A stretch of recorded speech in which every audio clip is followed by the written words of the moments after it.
దేవుని ఘనమైన శ్రేష్టమైన పరిశుద్ధ నామమునకు మహిమ స్తుతి ప్రభావములు కలుగునుగాక. బాగున్నారా? పరిశుద్ధ ఆత్మదేవుడు ఈ యొక్క నూతన దినములో ఒక అద్భుతమైన వాగ్దానము ద్వారా మనతో మాట్లాడి మనలను బలపరిచి మన జీవితంలో గొప్ప కార్యములు చేయాలని ప్రభు ఆశపడుతూ ఉన్నారు. ఈరోజు మీరందరూ కూడా ఈ వాగ్దానం పొందుకోవడానికి ఎదురు చూస్తూ ఉన్నారని, ప్రార్థన చేసుకున్నారని, కనిపెడుతూ ఉన్నారని నమ్ముచూ ఉన్నాను.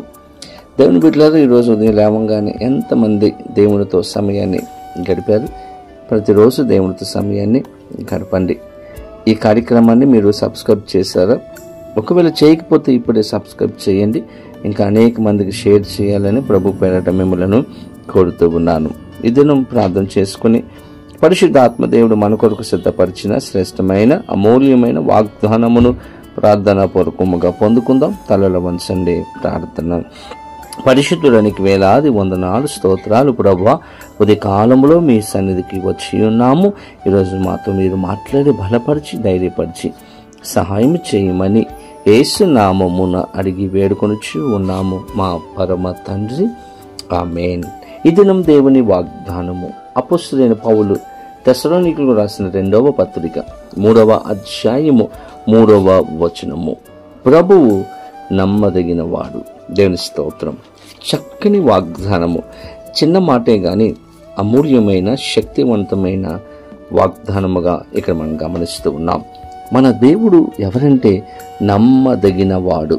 దేవుని బిడ్డలు, ఈ లోకంలో మనుషులను మనం నమ్ముకుంటాం కానీ మనము నమ్మదగని వారము. కానీ ప్రభు నమ్మదగిన వాడుగా ఆయన జీవితంలో ఉంటూ ఉన్నాడు. అనేక సమయాలలో మనుషులు మనకు వాగ్దానం చేస్తారు. మనుషులు నేను ఉన్నాను కదా, నీకేం పర్వాలేదు అంటారు. కానీ మనకు అవసరం వచ్చినప్పుడు మన జీవితంలో మనకు సహాయం చేయరు. వారు దూరంగా మనకు ఉంటారు. కానీ మన దేవుడు మనతో ఉండి మనకు సహాయం చేసే దేవుడు, మన జీవితాలలో గొప్ప అద్భుతమైన కార్యాలతో మనలను నింపే దేవుడుగా ఆయన ఉంటూ ఉన్నాడు. దేవుని బిడ్డల బైబిల్ గ్రంథంలో మనం చూస్తే హాగరు జీవితంలో అబ్రహామును, శారాను ఆమె నమ్ముకుంది. శారాకు మరి బిడ్డలైనటువంటి సమయంలో అబ్రహాము దగ్గరకు హాగరును పంపించింది. బిడ్డలు పుడితే నాకు సంతానము పుడతారు కదా అని అనుకుని హాగరును పంపించింది. హాగరు అనుకుంది, నాకేం పర్వాలేదు, నాకు నా యజమానురాలు ఉన్నారు అని ధైర్యంగా ఉంది.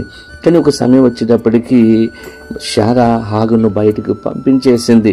ఒక దిక్కులేనటువంటి స్థితిలో హాగరు యొక్క జీవితాన్ని మనం గమనిస్తాం.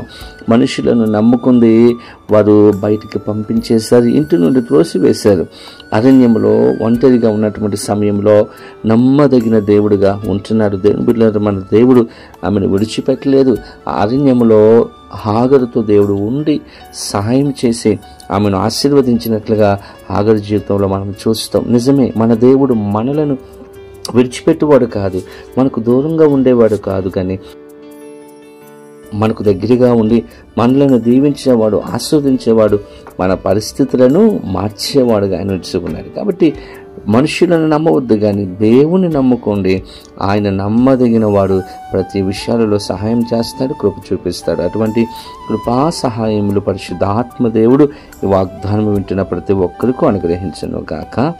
ఆమేన్. ప్రార్థన. పరిశుద్ధుడానికి వేలాది వందనాలు, స్తోత్రాలు ప్రభువా. శ్రేష్టమైన వాగ్దానం ఇచ్చారు. నమ్మదగిన దేవుడిగా మీరు ఉన్నందుకు మీకు స్తోత్రాలు.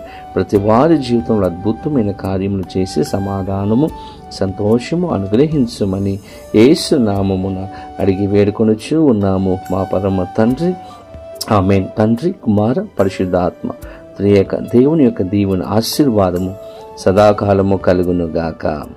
ఆమేన్.